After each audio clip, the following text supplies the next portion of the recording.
Oi, gente. Bom, boa tarde a todos os presentes, boa tarde ao pessoal online. Vamos dar início aí à nossa palestra, né? Essa é uma palestra promovida pela Evolucim, Associação Internacional de Conscienciologia para a Infância. Ela está sendo realizada aqui no Parque da Chacrinha, que gentilmente cede o espaço para a gente. E o tema de hoje é responsabilidade social desde a infância.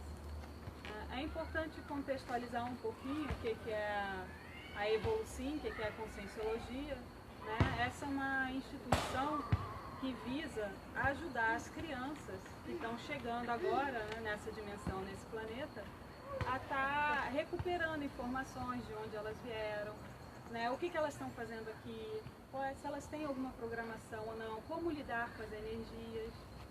Então, o contexto dessa palestra vai ser dentro do paradigma consciencial. E aí eu vou falar rapidinho do paradigma, se alguém tiver alguma dúvida pode ir perguntando, se não estiver muito familiarizado também. O paradigma, a gente parte da premissa que existem várias dimensões. A gente já teve mais de uma vida, essa não é a primeira. Né? Nós temos vários veículos de manifestação, um para cada dimensão. Então a gente tem, por exemplo, o psicossoma, o mental soma, o espírito, a alma, temos vários sinônimos para esses veículos. O corpo, que é aqui da dimensão intrafísica. A gente parte do princípio que somos todos iguais, a questão do universalismo é um dos pilares, né, do paradigma consciencial. Tudo que tem no universo é energia, e aí essa energia ela está ou mais materializada ou mais sutil. Ela pode ser uma energia sem informação ou uma energia com informação, né? Que é essa informação que vai junto com a energia são os nossos pensamentos e os nossos sentimentos. E tudo isso é regido pela questão da cosmoética, que é uma ética mais abrangente, que pega não só a dimensão intrafísica, mas as outras dimensões. Esse é um rapidinho dos pilares aí da conscienciologia, só para o pessoal, principalmente quem não está muito familiarizado, entender qual é o contexto onde vai se dar o debate desse tema. Então, o que seria a responsabilidade social? A responsabilidade social é a pessoa, a consciência está contribuindo de alguma forma para o meio onde ela vive, né? Contribuindo ou retribuindo, ou tendo alguma coisa para dar, alguma coisa para ajudar. Né? Então, como pensar em desenvolver isso, né, desde a infância? Adulto, a gente já entende com mais facilidade, essa questão de, às vezes, cuidar do próximo, já entende que a sociedade, o planeta faz parte do nosso dia a dia, somos todos interdependentes, não existe ninguém, por mais que as pessoas batam no peito e falam, eu sou autônomo, eu não preciso de ninguém, eu sou uma pessoa independente, não é bem assim. A gente está aqui porque alguém plantou para a gente poder comer, alguém fez as nossas roupas, alguém construiu a casa onde a gente mora.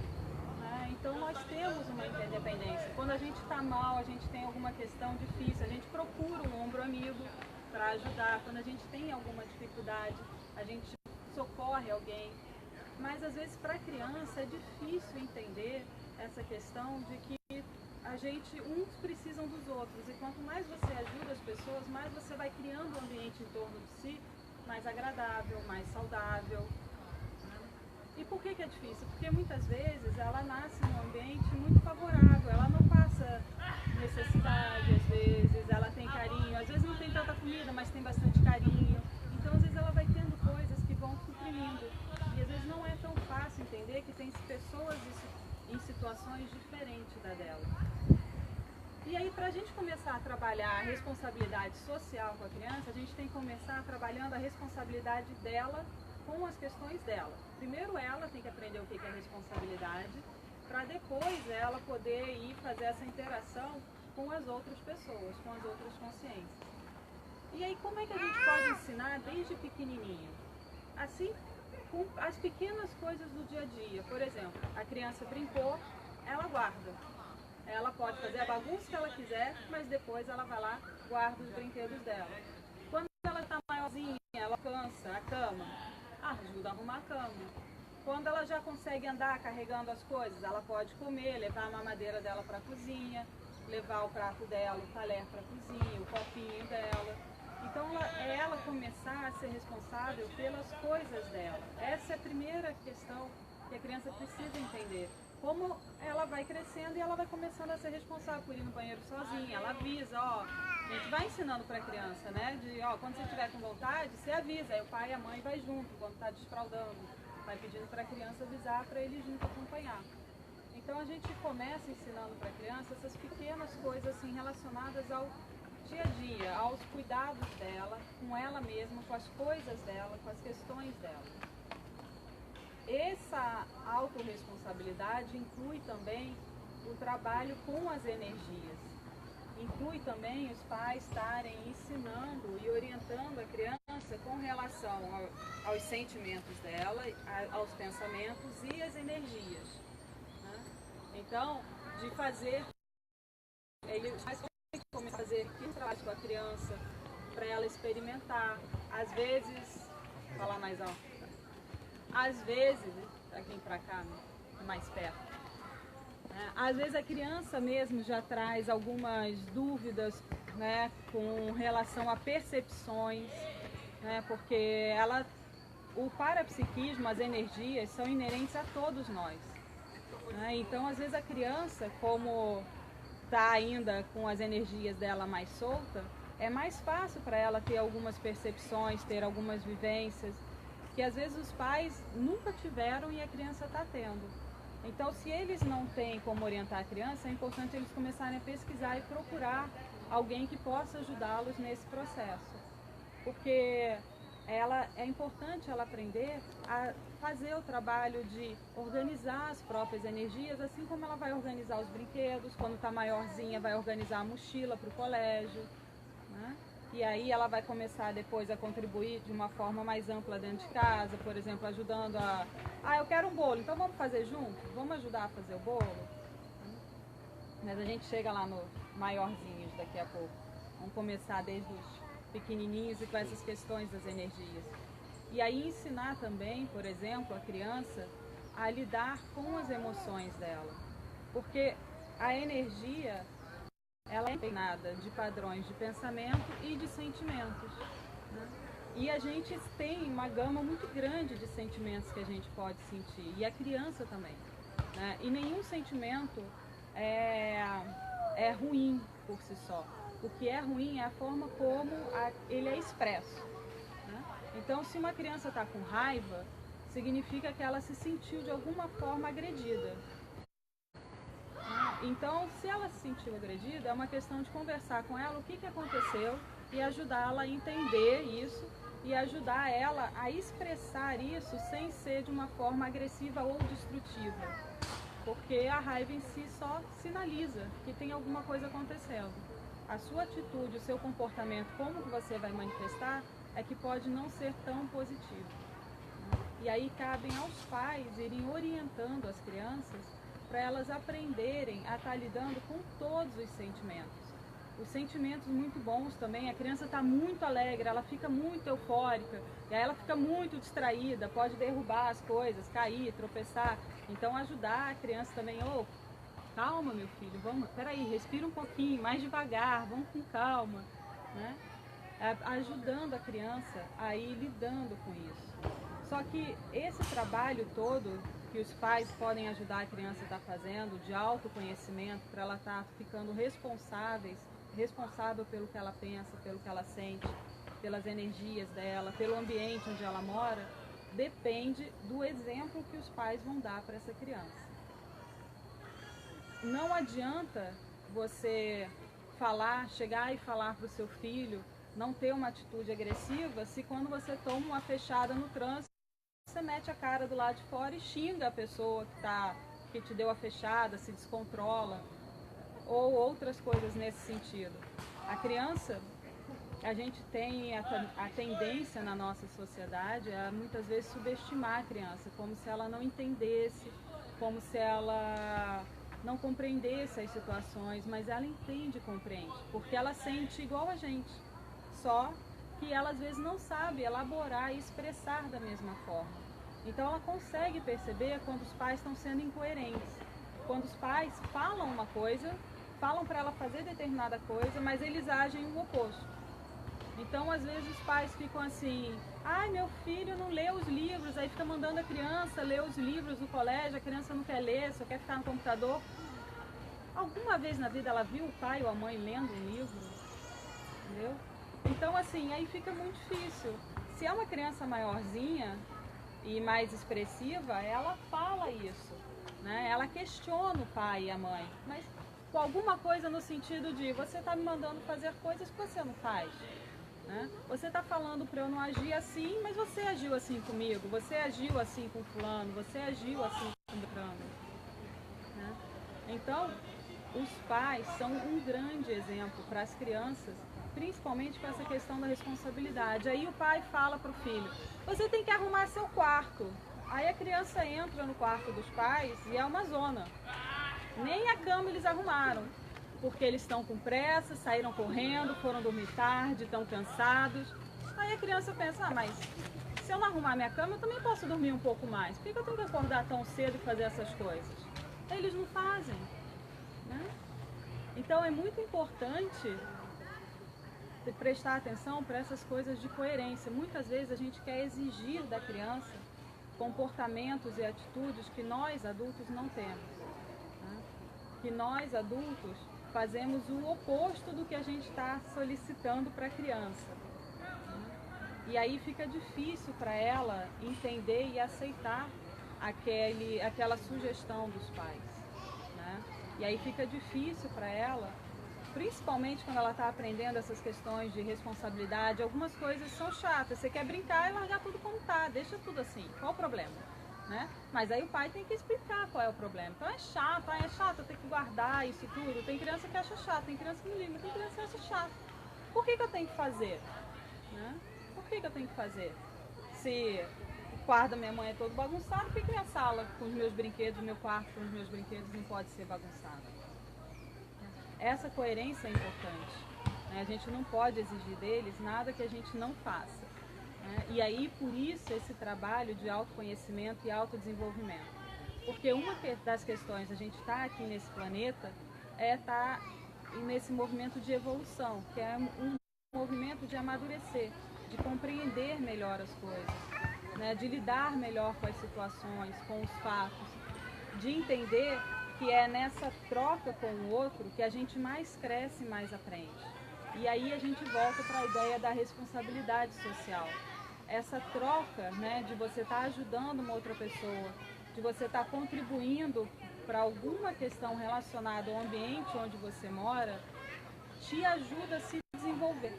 Tem vários estudos que mostram, tem vários artigos, se vocês forem procurar na internet, que falam dos benefícios, por exemplo, do trabalho voluntário. Desde ampliar a rede social, quem se dedica de verdade, assim, sem nenhuma outra intenção, só com a intenção de ajudar, consegue mais anos de vida. Tem liberações de hormônios como serotonina, oxitocina, que são hormônios que trazem sensação de bem-estar. Tem a possibilidade, num trabalho voluntário, de você estar desenvolvendo qualidades suas, você está sendo colocado em situações onde você pode estar exercendo liderança e outros, por exemplo, eu estou aqui num trabalho voluntário, eu estou exercendo a possibilidade de dar aula, de me expor, de falar em público. Né? Então, dependendo do trabalho que você faz, tem vários benefícios. Né? Mas, além dos benefícios, é importante entender que tem um outro ser, tem uma outra consciência, seja ela esse princípio consciencial, seja um animal, seja as plantas, seja o ambiente, ou seja uma pessoa, né? Que esteja precisando de ajuda, de cuidado. E por que eu vou ajudar alguém? Quem quer aí me dar uma ideia de por que eu vou ajudar alguém? Por que eu vou dizer para o meu filho que é importante ele ajudar alguém? Posso dar um exemplo? Pode. O Pedro estava no grupo de WhatsApp da família, e eu estava também, e aí aqueles assuntos de política e discussão, como o Brasil está, aonde vamos chegar. E aí eu peguei e falei pra ele, falei, Pedro, o que você tá achando dessa discussão? Ele falou, eu acho desnecessário, por que as pessoas ficam falando tanta coisa ruim a manhã inteira, ao invés de acordar falando de coisa boa? Aí eu falei pra ele, posta isso no grupo. E ele escreveu, gente, que tal se a gente passasse o resto do dia falando de coisa boa? Isso desassediou o grupo da família, deu um silêncio de uns 10 minutos, daqui a pouco veio todo mundo, a avó, meu filho, que lindo que você escreveu, a mãe, te amo, a madrinha, nossa, realmente nós estamos errados e tal. O grupo mudou, e aí eu perguntei pra ele, como é que você se sentiu? Aí ele falou, me senti bem. Como você se sentiu? Aí eu me senti ajudando as pessoas. Eu falei, e como é que você se sentiu ajudando as pessoas? Ah, eu me senti muito feliz. Eu falei, não é melhor, aí eu já puxei também pro outro lado, não é melhor chamar atenção fazendo as pessoas se sentirem bem do que você chamar a atenção de outra forma?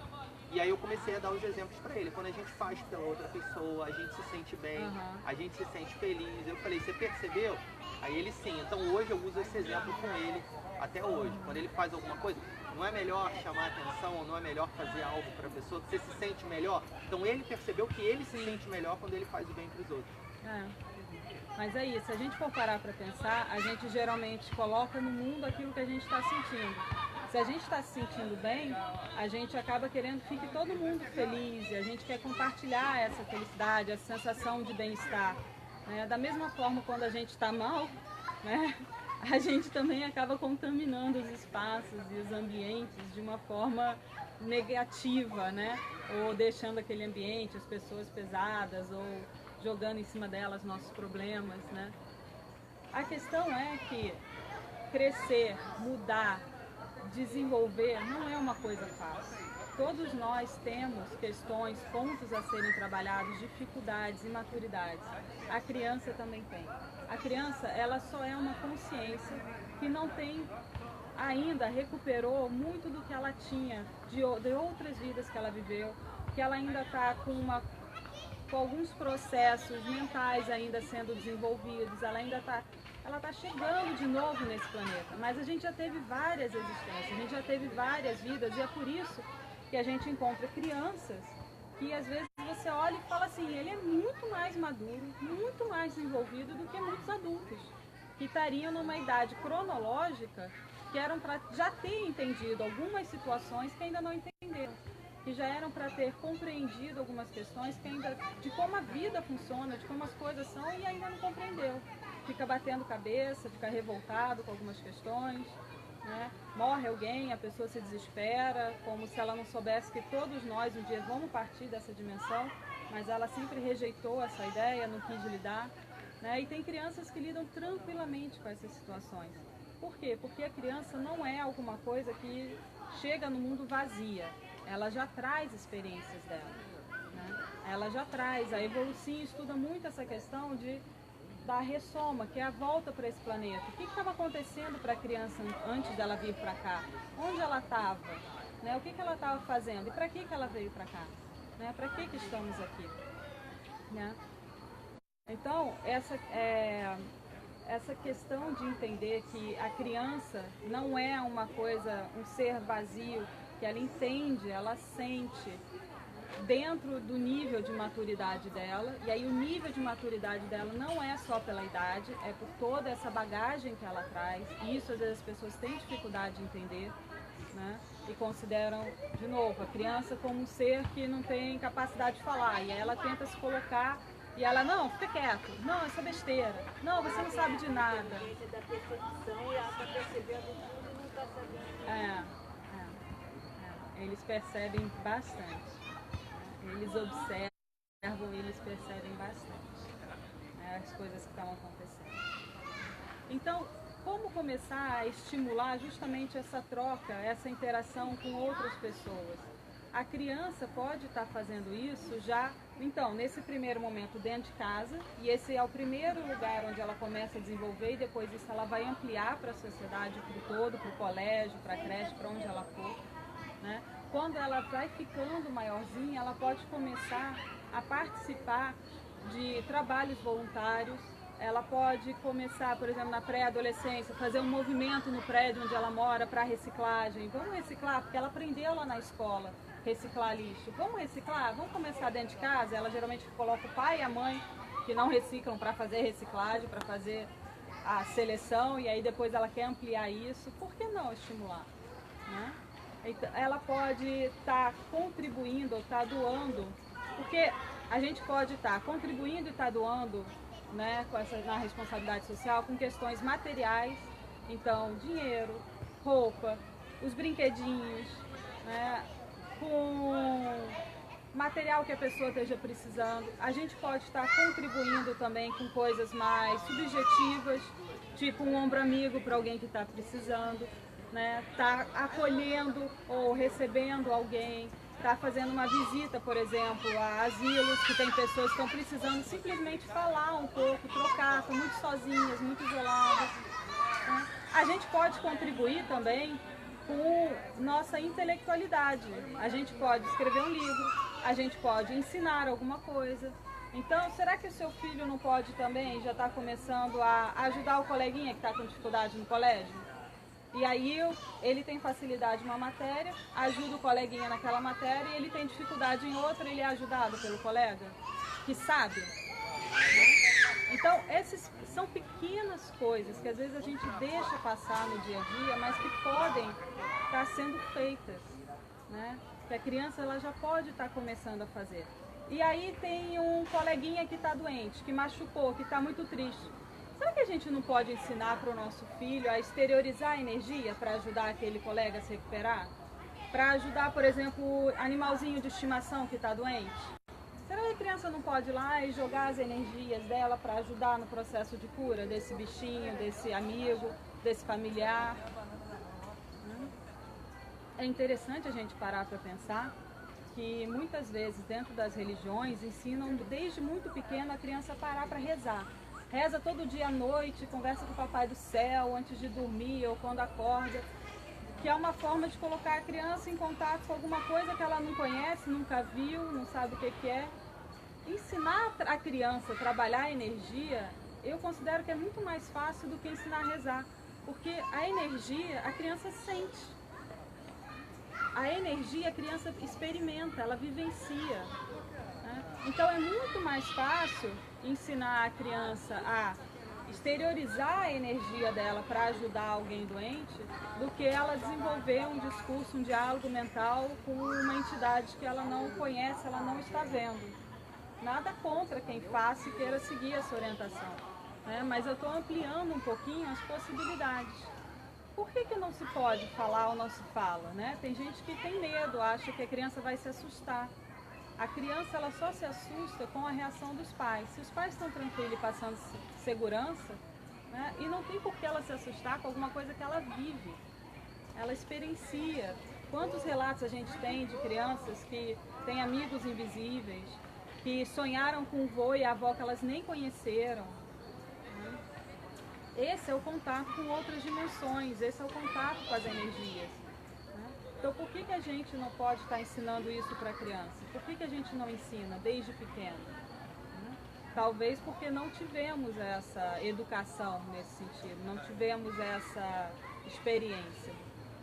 Temos um miquinho participando. Pois é. Então, é a mesma coisa. É importante os pais começarem a ensinar essa ideia das pessoas, da criança ser responsável por ela e dela também entender que ela é responsável por esse planeta. Esse planeta é uma extensão da casa dela. E as pessoas que estão aqui dentro, as pessoas que aqui habitam, os seres que aqui habitam, é uma extensão da família dela. Então é importante a criança estar entendendo isso desde novo. E aí eu vou contar uma experiência que é uma experiência da minha família, né? Para mim, trabalho voluntário sempre foi uma coisa muito tranquila. Eu não lembro nem quantos anos eu tinha quando eu comecei a participar de trabalho voluntário, quando eu entendi a importância disso, a responsabilidade que tem envolvida nisso, né? Os benefícios que isso traz para a pessoa, porque eu venho de uma família onde eu tinha esse exemplo dentro de casa. Meu pai e minha mãe sempre participaram, sempre fizeram trabalhos voluntários, né? Então, Recentemente, por exemplo, meu pai estava dando aula numa associação que ajuda pessoas, né, a se recuperar e fazer a prevenção de DST e de uso de drogas. Ele estava dando aula de inglês para ajudar essas pessoas, para ampliar as possibilidades delas de novos empregos, de estar saindo dessa situação. O meu primeiro trabalho voluntário foi junto com a minha mãe. Eu devia ter em torno de 11 anos, mais ou menos, e ela fazia um trabalho voluntário numa instituição que era para crianças com paralisia cerebral, né? Era no subúrbio da cidade, então era uma instituição onde às vezes os pais abandonavam as crianças lá, né? Porque não tinham condições de cuidar, ou a criança ficava lá, passava o dia e depois voltava. A paralisia cerebral, ela é bem debilitante, né? Dependendo do nível, a criança fica enrijecida, não desenvolve fala, não desenvolve psicomotricidade. E as crianças desse local eram, assim, bem comprometidas, né? Até por isso que gerava, muitas vezes, o abandono. E aí vão perguntar, poxa, mas sua mãe te levou num lugar assim, que é tão impactante quando você era tão nova? Sim, ela me fez o convite, ela explicou onde ela trabalhava, ela fez o convite e eu aceitei ir, né? E chegou lá e eu vi a realidade, né? É impactante? É impactante. Me gerou um monte de questões que eu questionava para minha mãe. Por que as crianças estão naquela situação? Por que os pais abandonaram? Né? O que mais a gente pode fazer para ajudar?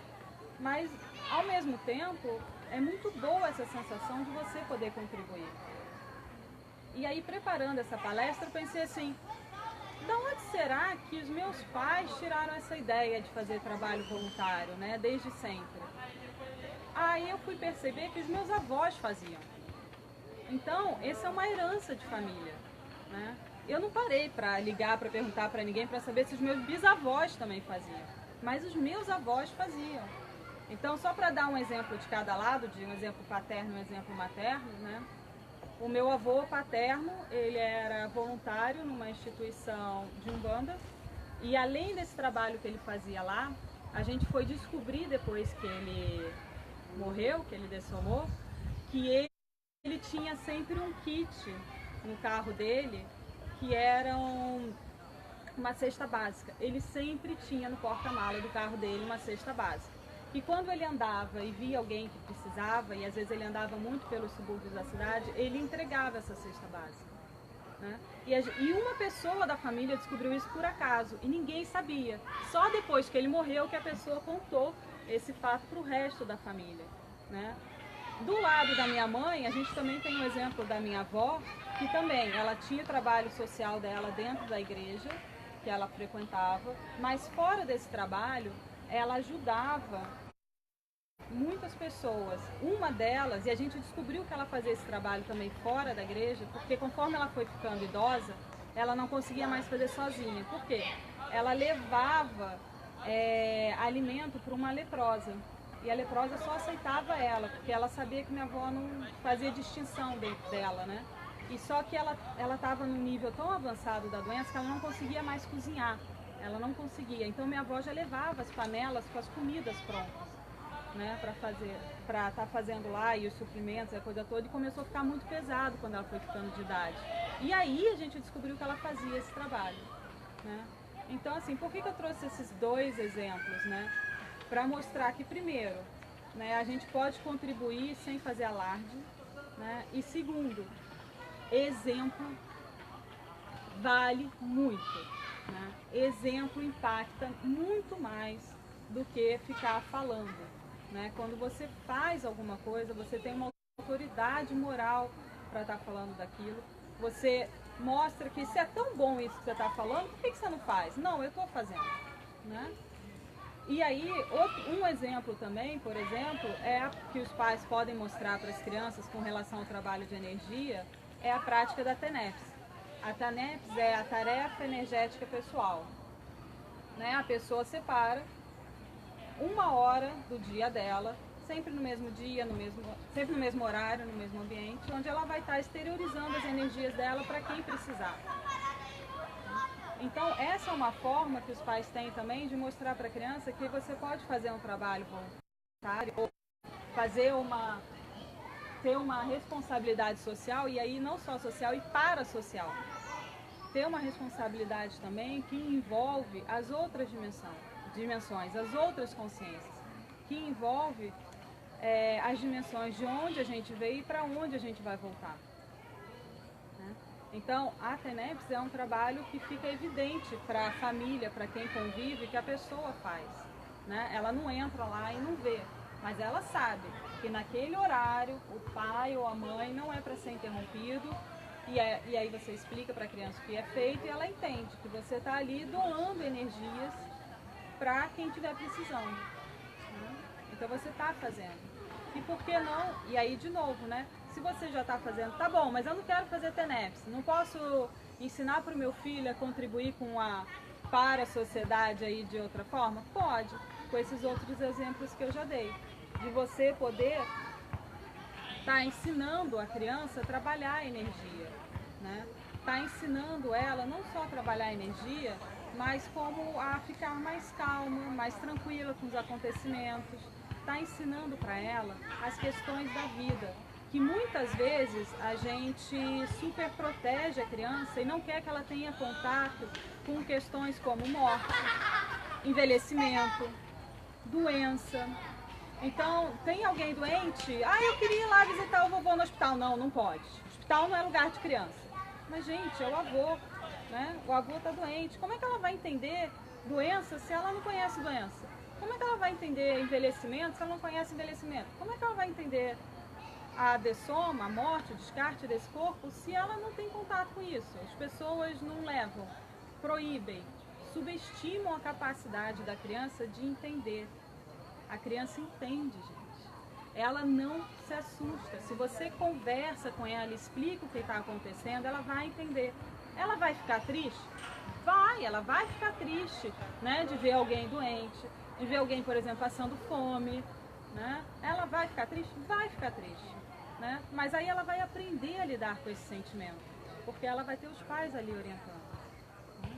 E vai ter os pais esclarecendo o que é a doença, o que é envelhecimento, o que é a morte. Né? Então ela vai entender que essas questões todas fazem parte da vida, fazem parte desse período que a gente está vivendo aqui nesse planeta. Né?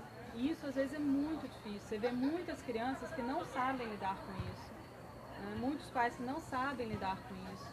Né? Eu trabalho com crianças. Uma vez eu recebi uma criança que o avô morreu, ele era colado no avô, e o avô morreu e ele não soube. Quando ele soube, ele não pôde ir se despedir. E depois a família não falava mais no assunto, porque era muito doloroso para a mãe, ninguém falava mais no assunto. Ele chegou até mim porque ele começou a dar problema no colégio. Não conseguia mais acompanhar as aulas, não conseguia mais prestar atenção, não conseguia mais nada. E o primeiro desenho que ele fez foi do avô morto, entendeu? Por quê? Porque ele precisava de um lugar para falar daquilo, para entender aquilo. O que é isso? Como assim? Eu estava semana passada brincando com meu avô e de repente ele sumiu.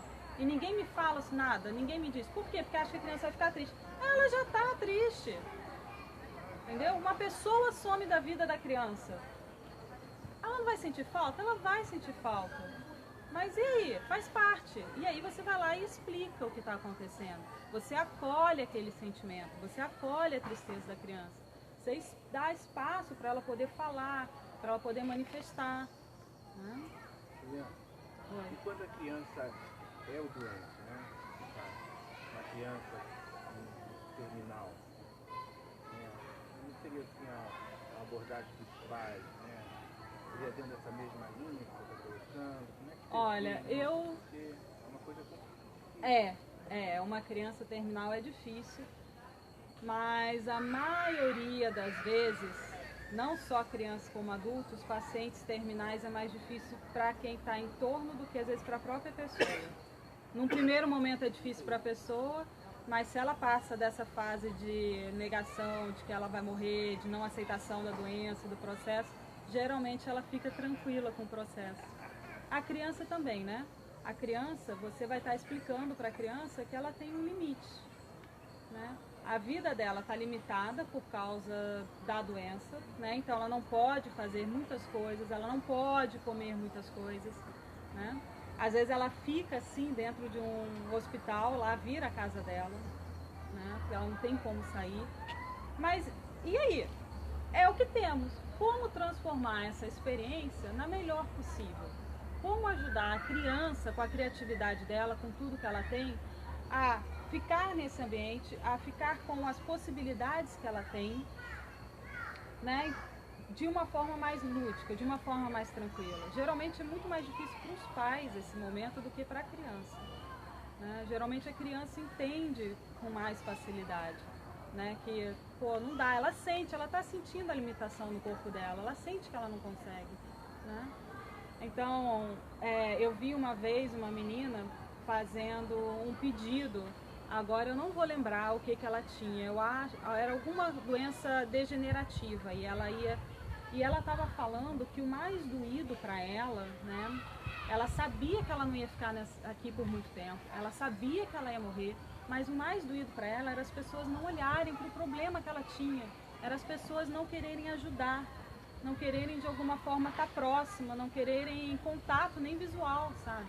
Então ela estava dando esse relato de que o mais difícil não era necessariamente lidar com todo o processo da doença, né? Era lidar com a forma como as pessoas lidavam, né? Com esse abandono, com essa rejeição, né? Porque doente, a gente, mesmo que não seja contaminoso, né? Uma doença contagiosa, as pessoas têm uma tendência a evitar. Por quê? Porque aquilo gera sentimentos desconfortáveis na gente, né? Eu digo assim também, não sei até que ponto seria interessante explicar a criança a primeira versão, a segunda versão. Sim, é importante explicar. Aí, né, dentro desse paradigma, é importante, no paradigma que a gente está, sim, explicar para a criança as outras dimensões, explicar para ela para onde ela vai, o que vai acontecer com ela, né, que ela vai estar voltando de onde ela veio, ou às vezes até indo para um lugar melhor de onde ela veio, né? E aí também, por que não fazer trabalhos de energia com a criança dentro do hospital? Por que não começar, se ela não tem isso muito desenvolvido, desenvolver? Para ela justamente começar a ver as pessoas que estão acompanhando ela, que estão ali naquele processo junto com ela, os colegas extrafísicos dela, os amparadores, as pessoas que estão ali ajudando os médicos, que estão ajudando os pais, né? Que seriam os anjos da guarda, vamos botar assim, entre aspas. Né? Por que ela não pode já estar vendo e já estar se conectando com esse pessoal que é para onde ela vai estar indo? Né? Porque estar se conectando fica muito mais fácil. O medo do desconhecido, né, é o que muitas vezes paralisa. Né? Então, a morte, a dessoma, muitas vezes é um assunto difícil porque as pessoas têm medo do desconhecido. Quando elas conhecem, quando elas começam a ter contato, quando elas entendem que essa separação que a gente faz, né, entre dimensões, entre estados de matéria ou não matéria, é uma separação artificial. Né? Aqui nesse momento, nós não estamos sozinhos. Tem outras consciências que muitas vezes, às vezes a pessoa sente, não vê, às vezes ela vê, não sente. Você falou que os pais são muito mais excluídos do que para criança. Mas aí a dificuldade dos pais de entenderem que o filho não é deles, que ninguém é de ninguém. O filho é uma consciência. E o que é ser uma consciência? É ser um ser que veio para esse planeta através dos pais, mas ele não é dos pais. E aí o entendimento de que a gente teve várias vidas ajuda muito, porque nessa vida aquela consciência é seu filho, mas e numa outra vida, né? Ele podia nem te conhecer assim tão próximo, nem ser da sua família, ser alguém que você trabalhou e virou um grande amigo, né? Mas pode não ter tido essa relação. Então, nessa dimensão a gente não é, a gente está. A gente está filho, a gente está pai, a gente está mãe, né? E aí e entender isso, né, é abrir mão um pouco do apego, da posse, né, de que aquilo é um pedaço seu, de que a criança não vai realizar todos os sonhos que você tinha para ela, que eram sonhos seus, que isso também acontece. A maioria das crianças já nascem com a vida inteira planejada, né? Os pais já fizeram todos os sonhos e escolhas que aquela criança ia ter para a vida dela, né? Desde a atividade física, onde vai estudar, os gostos pessoais, E às vezes se surpreendem, têm dificuldade de lidar quando a criança é o oposto daquilo, né? Porque aquilo são os desejos e sonhos dos pais, não da criança, não daquela consciência. O que aquela consciência precisa? Será que o que aquela consciência precisava não era só esse espaço curto de tempo? Né? Então uma criança que morre muito cedo, um adolescente, que as pessoas ficam assim, gente, mas nunca fez mal a ninguém, por que está morrendo? Porque, gente, você não precisa fazer mal a alguém para estar morrendo, você está morrendo ou está deixando essa dimensão porque às vezes o que você veio fazer aqui já foi cumprido. Às vezes a sua missão, o que você tinha para fazer nessa dimensão, já foi realizado. Né? Às vezes é curta mesmo, às vezes a sua missão é curta. É como a gente pensar em períodos escolares, né? Eles têm um tempo, tem início, meio e fim. A gente está aqui numa grande escola, que a gente veio para aprender algumas questões. Né? E às vezes a gente vem para uma questão muito pontual, resolvida aquela questão, vão para a próxima. Né? E a próxima não necessariamente é continuar nessa dimensão. Né? E essa dimensão, na realidade, ela é uma ilusão, ela é um grande teatro para a gente poder desenvolver aquilo que a gente tem para desenvolver. A nossa realidade é a extrafísica, é de onde a gente veio e é para onde a gente vai voltar. Então, deixa eu dar uma olhada, eu não tempinho. Então, não sei se respondi. Né? A mesma coisa da criança terminal vale também para uma pessoa com qualquer doença terminal e para uma pessoa mais velha também, né? O avô, a avó. Explicando para a criança o que vai acontecer com aquele parente querido, mesmo que seja a mãe, o pai dela, ela, de novo, ela vai ficar triste, ela vai sentir a perda, mas ela vai entender, e quando a gente entende, facilita. Né? Ela vai entender que se o pai, ou a mãe, ou o avô, a avó, a pessoa que ela gosta, o amiguinho, sofreu um acidente, dessomou, que ela não precisa perder o contato. Né? Pode ser que ela não consiga um contato imediato com aquela pessoa, né? Porque dependendo da situação que a pessoa deixou esse planeta, ela vai precisar ir para um hospital extrafísico. Né? Mas, e aí é só explicar para a criança, olha, é uma questão de tempo, por que você vai perder o elo?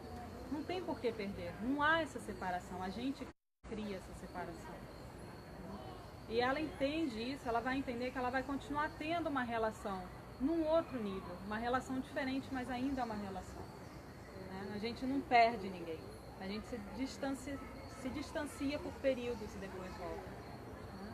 Então, por exemplo, a gente falou de morte, né? Antes da morte, geralmente o processo natural é o envelhecimento. Tem crianças que não têm avós mais vivos, né? E não tem contato com o envelhecimento. E aí, por que não ir de vez em quando com ela, né, num asilo, numa casa de repouso, para ela poder passar uma tarde lá, interagindo, vendo as necessidades, vendo as dificuldades, entendendo o que é esse processo. Por que não fazer isso? Né? Ela pode ficar também tristinha? Pode, ou não. Ou ela pode voltar super feliz, porque ela encontrou um amigo novo, porque ela ajudou alguém. Né? Tem vários estudos que mostram que esse contato com alguém mais velho, que está num outro ritmo, num outro tempo, que a criança tem que sair um pouquinho dela, olhar, não dá para ser na mesma velocidade que ela faz as coisas com os amigos, de que como isso deixa a criança com um outro olhar.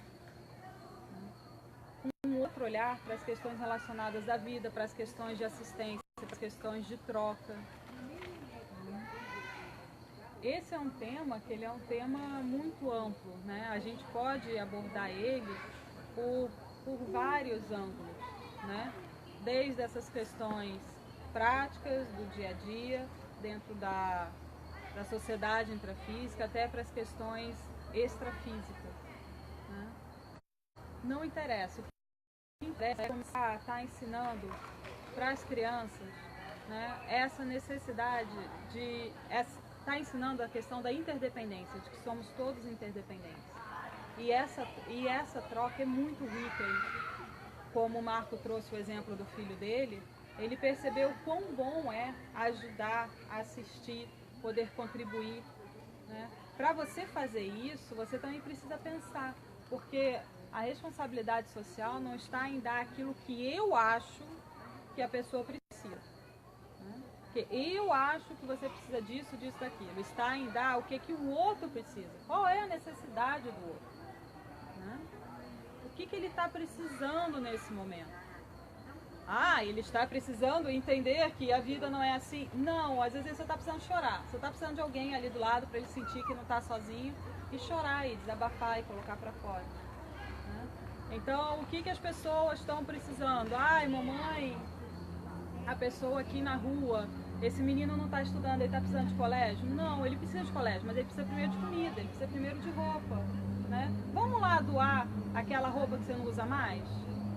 Vamos doar o brinquedo que você não usa mais?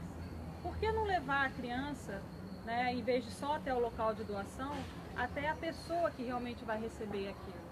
Né? O que não falta no nosso país é instituições locais, né, que estão precisando de ajuda, ONGs, tem um monte de lugar que a criança pode estar e ela pode ter os próprios projetos dela.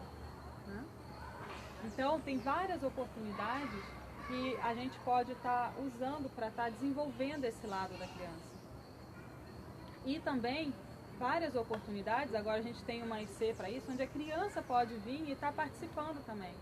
Onde a criança também pode vir e estar contribuindo da forma que ela puder para esse trabalho de esclarecer outras consciências, né? De fazer uma assistência via as energias, ela também pode estar contribuindo dessa forma. Né? A ideia da Evolucim é estar ajudando as crianças a estarem entendendo esse processo todo de criança, porque é o que eu falei, o exemplo, né? E quando a gente começa cedo, fica tudo mais fácil depois, porque a gente incorpora aquilo e nem sente mais, aquilo deixa de ser uma questão, você não questiona mais, você já sabe, você sente, você vivencia. Né? Então no começo eu ajudava meus pais, ajudava o pessoal, fazia trabalho voluntário como filho do Marco, porque eu me sentia bem, me trazia bem-estar aquilo. Eu me sentia ótima podendo ajudar e contribuir para as pessoas. Hoje eu faço por retribuição, né? Por sentimento de gratidão. Tudo que eu já recebi, todos os aportes que eu recebi da vida, hoje eu já tenho um outro entendimento desse processo. Né? Então ele se ampliou. Então eu não precisei mais questionar a ideia de por que precisamos ajudar uns aos outros, por que é interessante, os benefícios que isso traz. Não estou interessada nisso. Eu estou interessada nesse processo de retribuição, nesse processo de gratidão. O tanto que eu já recebi, por que eu não posso compartilhar? Né? O tanto que eu já fui ajudada, por que eu não posso ajudar outras pessoas? Né? Então, e aí, mas esse segundo momento veio mais tarde um pouco. Ok, veio quando eu tive maturidade para entender que tem você contribuir, né? E contribuir não só com o que você pode, com o que a pessoa precisa, mas contribuir também pela gratidão, pelo sentimento de retribuição. Bom, a gente está chegando aí, acho que a gente está no nosso horário. Tem alguma... A gente começou um pouquinho tarde, a gente pode passar um pouquinho. Vocês têm alguma dúvida? Alguma questão? Algo que vocês queiram compartilhar?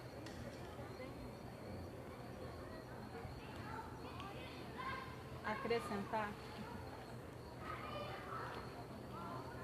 Não? Tá bom? Ah, então vamos manter aí a questão do nosso horário. Então eu queria agradecer a todos, né? O pessoal presencial, o pessoal online. Queria aproveitar também para estar informando que para o ano que vem, aqui no Rio de Janeiro, a gente vai estar começando com atividades para as crianças, né? Esse ano de cursos e de oficinas para elas estarem trabalhando energia, estarem experimentando esse trabalho, o parapsiquismo delas, estarem desenvolvendo isso. Esse ano, por enquanto, a gente está com as palestras, que acontecem uma vez por mês. Para os pais, e durante a palestra a gente dá uma olhada e interage com as crianças, elas estão lá brincando, para os pais poderem estar tranquilos assistindo a palestra. Então fica aí o convite a todos para a próxima e o meu muito obrigada.